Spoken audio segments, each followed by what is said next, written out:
Welcome to another edition of the ISB podcast. I'm your host, Sahil, here with Rahi. Very special day because it's the first day of the Euro knockouts. If you've been enjoying these videos, please subscribe to the channel. Let's start with Switzerland, Italy. Rahi, I know this one's special to you because you called it. Yeah, I love the way this Swiss team has played the entire tournament. I have to admit, I was wrong about them in the beginning. I thought they were past their prime, but I was wrong. Xhaka has been, aside from some of the Spanish midfielders, been the best midfielder in this tournament. And Switzerland utterly dominated this game. It wasn't even a game. The score is kind to the Italians. I haven't seen an Italian team be dominated by an opponent that wasn't Spain in a long time. There was only one team ever in this game, and that was Switzerland, I thought. So what did you think they'd do? Because I agree with you. When watching this match, we saw the Croatians play earlier, right? And I felt in that match, Italy, even at certain times of the match, had a lot of space, and the Croatian defenders backed off them. What did the Swiss team do today that was making it so difficult for the Italians? I think they won the midfield battle, right? And I talked about Xhaka, and he was excellent. What they're able to do is every time the Italians would win the ball back, they'd give it right away. Their spacing in midfield was incredible, right? All the way. And so they were able to close down the space in the way the Croatians didn't until later in the second half. And so it was very difficult for Italy to get out, right? Normally there's that outlet ball to one of the forwards, and then there's the quick interchange between them. They couldn't get out of their own box. I think the possession statistics in the first half were something like 75-25. And I get the Italians want to defend, but that was crazy. Yeah. Yeah, it seemed to me exactly what you said. The positioning with Xhaka and the other midfielders, the positioning was very good in terms of just not allowing the Italians to outlet those balls out to, the forwards. And somehow the spacing worked really well. It did. They were very well organized, and the midfielders dominated the game. And then in the end, on the other side, the Italians didn't do much, right? They were very sloppy in possession. Chiesa was strangely sloppy. And so really there was nothing coming from anywhere for the Italians. It has to be said, it was a very, very disappointing Italian performance. I mean, they didn't offer anything in attack. I never once felt that they were going to score. I mean, they could have lost this game 3-4-0. It was a really timid exit to the tournament for Italy. Yeah, and I think the Swiss forwards, whether it was Ndoye, whether it was Vargas, all of them caused so many problems. And then, of course, Vargas, right out in the second half, it scores a golazo. A golazo. What a goal, right? And we've seen, I mean, Embolo was excellent. I thought Ndoye was good. Vargas. There are a lot of attacking talent in this team that we forgot about, or that I forgot about a little bit. And they're really showing up in this tournament. What a goal. Unstoppable. And at that point, the game was done and dusted. I don't know what you thought, but I thought this is over for Italy. It's done now in the 46 minutes. Obviously, there's that moment where there's a fluky ball that, where the Swiss defender heads it backward. And I thought, okay, this is so Italian if they get back into the match on that particular goal. Didn't happen. It just wasn't meant to be. And what's interesting to me is Italy and Switzerland have played recently more so than they have in the history of the games between the two countries.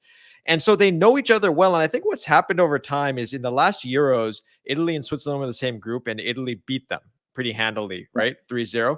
And I think what's happened is these Swiss players have played this team now multiple times, and they've started to understand them well, because you could see it's gotten progressively better since that match. 100%. But make no mistake, the better team won today. Switzerland is a much, much better team than Italy right now. Italy was lucky to be in the position they were. A result against Albania, fine. Completely dominated by Spain. Now, then Croatia, lucky to get the draw. This was what they had coming to them. And you have to say for Italy, a really disappointing tournament all along. And for the Swiss, be careful. I know England's got their eye on this game, thinking now we got Switzerland. Be careful. This is a good Swiss team. Yeah, 100%. So that Switzerland, congratulations on to the quarters. Okay, let's talk about the next match. Lot of controversy in this match. And so let's start off before we get to the controversy. What are your overall thoughts about how Germany played in this match? I thought they were okay. It was a largely even game. I thought Neuer came up with big saves again, as he often does for them. I thought both teams had chances, right? And both teams had the VAR disallow a goal. It was a very even game, a couple one-on-ones as well that Denmark missed. In the end, the penalty makes the difference, and then a simple ball over top that Musiala gets on the end of with the great finish. In a couple moments, the Germans were a little more clinical, but this was almost a dead even game, and you have to say this is maybe the home field advantage coming into play. Some fortunate calls that went their way. I mean, it's not a game they're going to think about too often, right? It's not tape you want to rewatch if you're Germany. Yeah, and so look, it's very interesting. Joaquin Anderson had a very interesting turn of events, I could say, because he was responsible on the Musiala moment. Yeah, he basically, yeah, he has the he thinks he scores. He then has the penalty go against him, and he gets burned on the Musiala goal at the end. Yeah. I mean, he was the hero, and then he became the villain.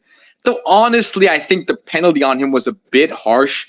I still don't understand this snickometer technology to see if it's a handball. I feel like if that's the case, if you have to bring out the technology, then it clearly wasn't a significant enough handball to change the trajectory of the ball. And that's the whole point, right? It's about whether the handball is affecting the play. So to me, I don't know. It was a bit harsh, but I see why it's given.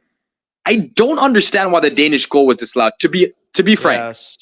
So let's talk about that, because as Peter Schmeichel was livid after the broadcast, and a bunch of people have now come out and are very upset about this particular situation that's happened. So I want to real quickly go over this and show it for fans who may not have seen this particular situation. Denmark scored, and basically the goal was then disallowed. And this is kind of what you see here, what VAR saw. And it's the toe. See that little black thing right there? That is what they disallowed this goal based on. I think that's ridiculous. Agree. I agree with you. I don't understand the need. What is the purpose of we're going for accuracy, right? And this is, yes, the accurate decision. But this is a sport after all. So what is that little toe? What advantage is he getting by having that little toe coming through? And the how many goals we've had celebrated and disallowed, and then there's the whole analysis and that moment that interrupts the flow. I don't understand this pursuit of accuracy, as if accuracy is the most important thing in this sport. It's entertainment, right? Ultimately, we're watching a game, we're watching players that are putting their bodies on the line, and to disallow a goal for a toe this tiny, to me, it gets away from the spirit of the game. Yeah. This is not scientific research, right? We're not curing diseases here.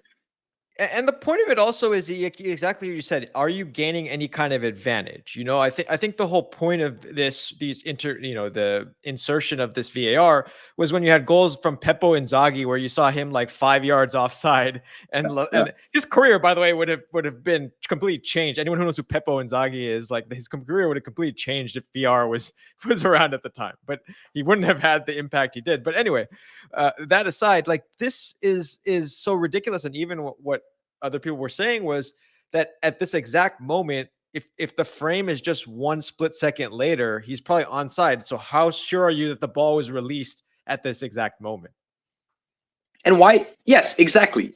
And it doesn't change the play materially, right? And in the end, it's not even it's like the first play of many that then leads to the goal. It's not as if this is the key play in the goal. So for me, I don't understand this need to be extremely accurate. And despite pursuing accuracy, in many cases, we're still getting it wrong, right? The red card, there's still subjective calls. It's not as if you've taken the subjectivity out of the game. It's just that offside has become this, where you go down the minutia, but then there's still judgment calls when it comes to handball, when it comes to whether it's a penalty.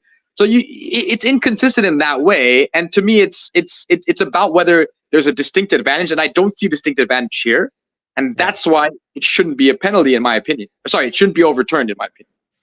100%. And look, I think the issue now is that people will say, okay, well, Germany, played a little bit better on the day, perhaps, but it doesn't matter. If Denmark gets that goal at that point in time, the match is completely different, and it's a different game. It's a different match completely.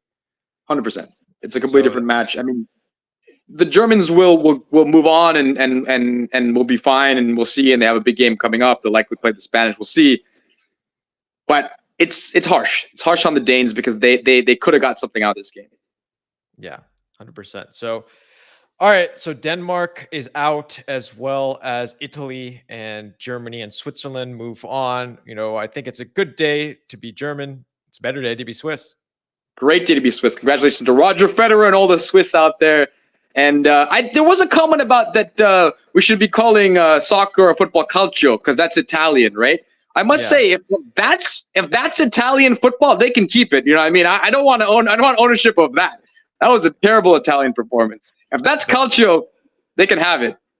Yeah, there's the whole thing's blowing up. Spalletti is on a denial mode. So all you Italian football fans, calcio fans, whatever you want to call it, let us know in the comments how you're feeling today. So yeah, for those of you out there enjoying the videos, please subscribe to the channel, and I'll say it proudly today: keep watching the beautiful game. Hop Swiss.